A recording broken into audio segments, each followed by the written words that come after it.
start with a cute pic. Fucking cute. Yes. Kind what's trending. Michaella? Got it. Piggyback off that. Okay, ready? Now say fake as post. Fake as post.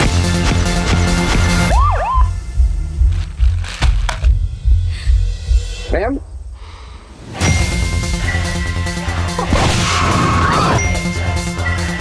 You fucking bitch. Jealous.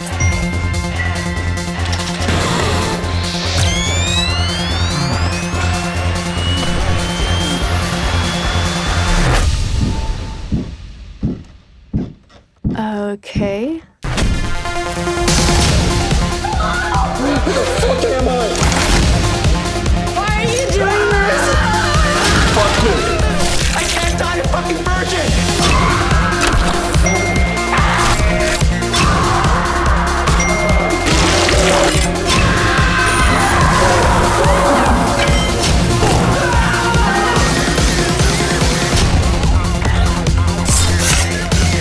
Oh, and remember, if you get stabbed, don't post anything about it. Victims are so played out.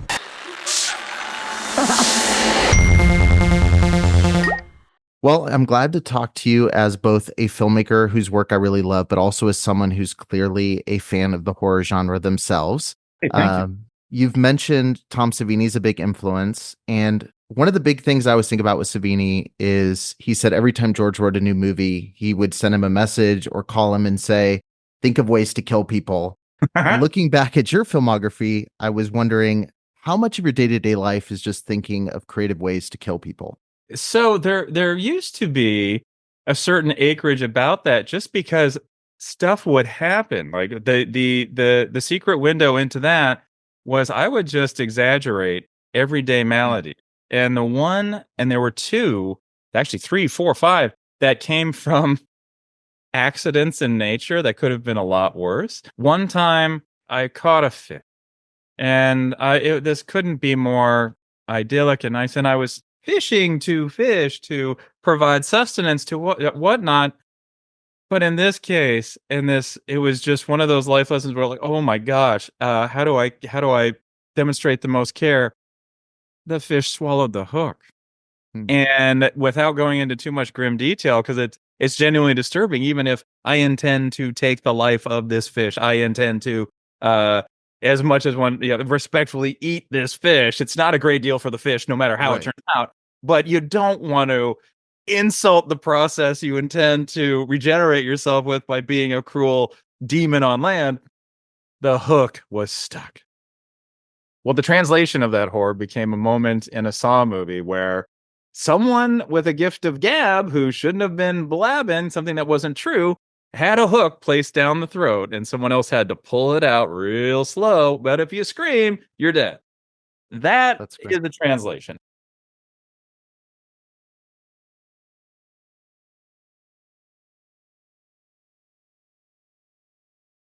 Another one was something that I saw accelerated in a Jackass movie, but it happened to me in real life. And so the reason it was so flinchy, and I still cannot watch it in Jackass. There are things that make me flinch that are actually kind of innocent, identifiable things, but I think that's the key: the paper cut and getting one right between the webbing of the fingers.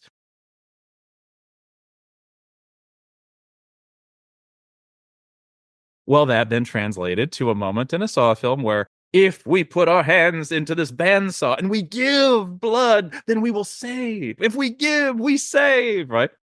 That was something that, if it was the lop off of something, those have a place, those have a way to play. But I don't know a lot of people that can identify with such bombastic vivisection and be on the other side to talk about it. Whereas if you can find the needle version, if everyone's had an earache, and for the collector, for example, answering a phone with a needle on it, oh, that works.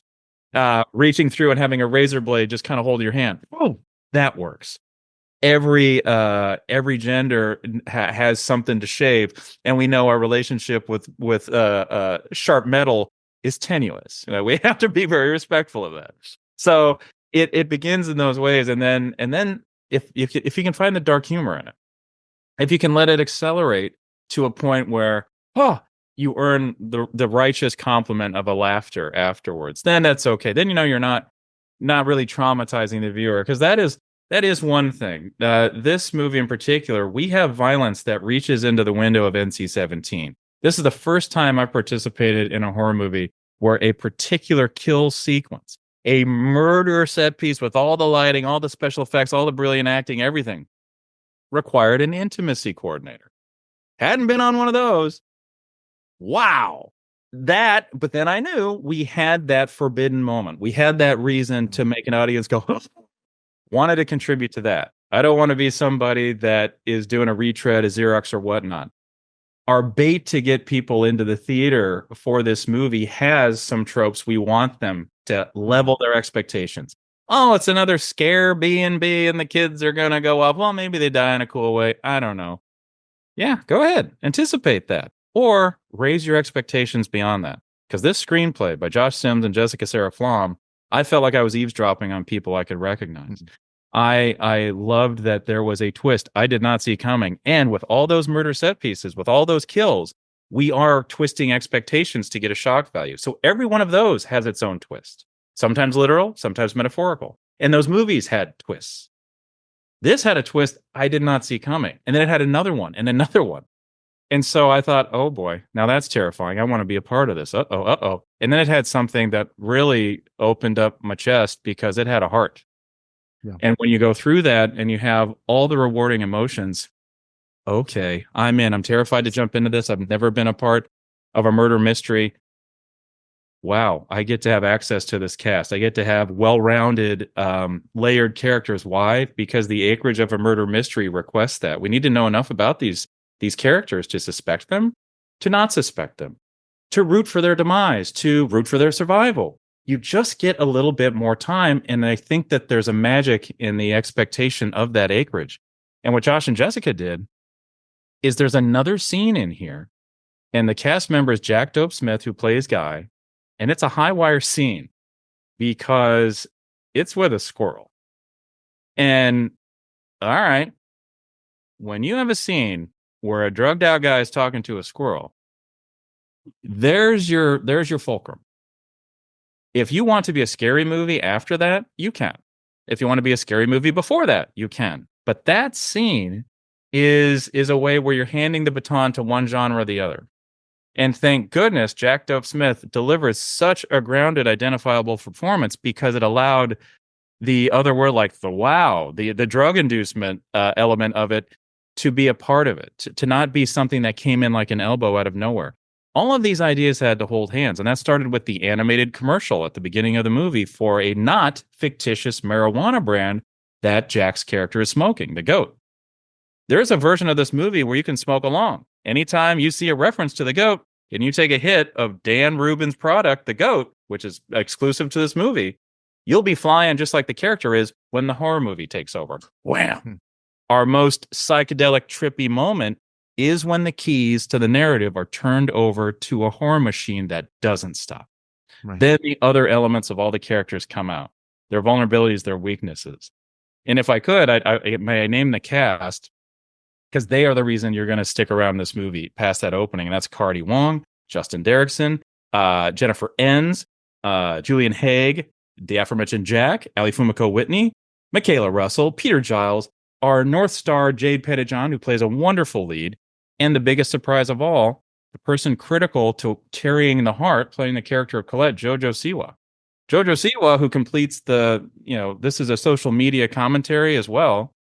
And JoJo, having been out there and lots of visages, there's different ways to see her. If you want to see her on the reality show, huffing and puffing at the top of a rock saying, man, I'm this kid in a bubble and I want out. You can see the performer who's adorned with a new look. You can see the absolute singer. You can see the dancer. But my gosh, I haven't seen the actor in a long time. And she and Jade worked together on School of Rock as kids, the TV adaptation. To watch those two pros who, how many people do you know have 10 years of experience in a craft, in a master craft by their early 20s, to resume a rhythm and deliver? My gosh, we had the same challenge as any movie, a negotiation of resources and time. when those two were together, when this cast was together, it was like we had 2 days for everyone. That was incredible. So sorry, I kind of went off on a path there, but yeah, I think about kills from time to time, but it really matters when you figure out the people who are asking for it. Yeah, definitely. And that all starts obviously with the characters in the script. And correct me if I'm wrong, but I believe this is the first movie that you've directed you haven't also wrote yourself. Was that odd going into it that way, or was it something where you like taking someone else's material and putting kind of your lens on it? I loved it, and it's a by credit first time, but that's a sneaky first credit because I did not write the first draft of Pilgrim. That was Noah Feinberg. Gotcha. And I also was a participant in rewriting the Blumhouse Unhuman. Patrick and I did that, but that was one where we really just got under the hood and you do a certain amount, and then I would like to think that credits, and this benefits Patrick and I as well. Like a lot of writers work on a lot of things. Sometimes we are the exclusive authors of what you see. However, in this case, it was a joy, a challenge, and I liked how scared I was genuinely to jump in and protect this combustible tone machine, this murder mystery. And what did I want to protect? I wanted to protect the heart of it. Right. Like I felt like I was talking to a lot of old friends when I was making this, and I was also making new friends. Like this group of strangers showed up, and within a quick amount of time, did become that old hang gang. And it was proof when we premiered in Tribeca. It was so cool because it wasn't solely cast that showed up who got themselves there. That's a giant expense. I mean, and they came all the way from Vancouver. They were coming from all across the country. One person, Fiona O'Higgins, diverted a trip from Italy to Switzerland to come in and join us. And they brought friends and they brought family because there was a chance when we were shooting that we would see a silver screen. There was a chance that everything that inspired us to get there, the communal experience in the dark, would be offered to us only if all these intangibles, all these variables, all these hopes stuck the landing. Because we're in an era where you can make a great movie for a big studio, but they might go, delete. Yeah. You got $135 million and an Oscar-nominated star, and they might be like, no, that's just for your phone. But us, this little NC-17 tugboat, somehow earned the privilege of having 3 sold-out nights on a silver screen in New York. And we were there for all of them. And I used to be an usher when I was in high school. I wore a fake tux, and I resumed my post. I stood in the back of the theater. I was next to communication with the volume, and I goosed it just like I used to when Ghostface came in for a kill to make the audience jump more. And this time, with this group of now new old friends, I saw that same group now jumping, and they were jumping closer together, not further apart.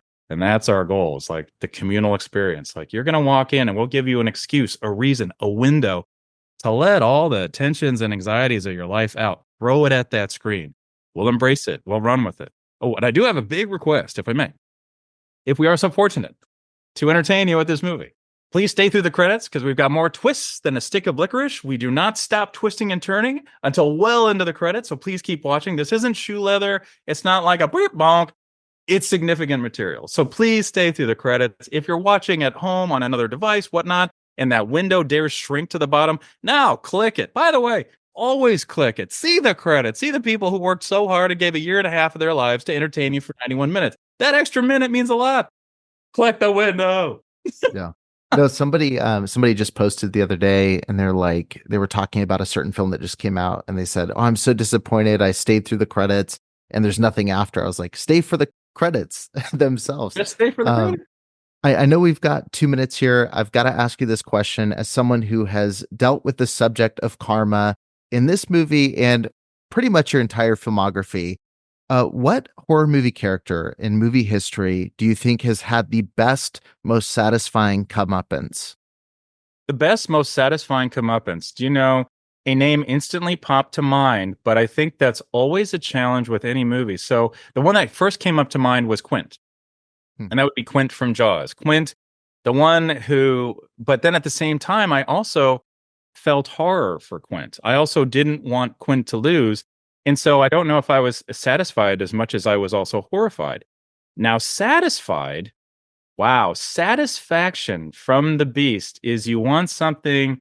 I would say that there was some marvelous moments, and I really love Jordan Vogt Roberts' Kong Skull Island. Yeah. The anger that Samuel L. Jackson had and the confrontational element of that. I thought there was something really cool about that, how that was just a bold-faced anger for the other, for the fantastic. And I know that I'm going to think about this and be like, oh no, it was that one. Because there throughout horror, you really get some great ones where you just are so doggone thrilled. You see the door close, you see and you see the Beast have one last meal. How about it? Can I want to flip the question on its head? How about one where it didn't result in a death, but it resulted in heart, hope, and belief? And I would pick the end of Silver Bullet, where Gary Busey as Uncle Red wants to believe these kids.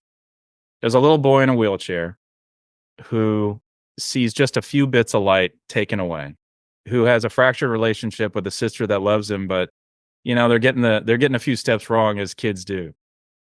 And all they want is this one connection, this one plane where they all could stand together. And that is, can we believe that there's a monster out there that may single us out because of our belief, because of our willingness to believe in the dark?